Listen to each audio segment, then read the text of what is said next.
Saya bagi bus driver saya 5,000. Okay. Lebih banyak daripada eksekutif.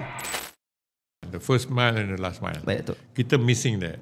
And we don't seem to be able to have a solution to this. Because kalau nak pergi ke tiap rumah dia orang office, memang kos tinggi lah. Baik, Datuk. Tapi ianya boleh orang kata boleh diatasi lah dengan lihat balik semua bus route kita. So sekarang ni ada, saya tengok dia pakai DRT, dia panggil, dia pakai van tu. Saya kata itu satu strategi yang baik lah. Tapi saya rasa mungkin perkara ini saya setuju lah.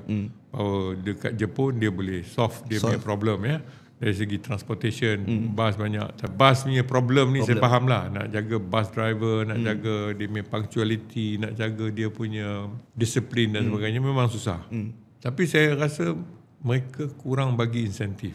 Masa 2003 kan? 2003, okay. Masa tu bus driver punya salary 1,500 tu dengan overtime.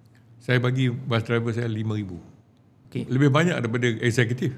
My tu. best bus driver will earning about 5,000. I bagi insentif. And our bus was full. Packed.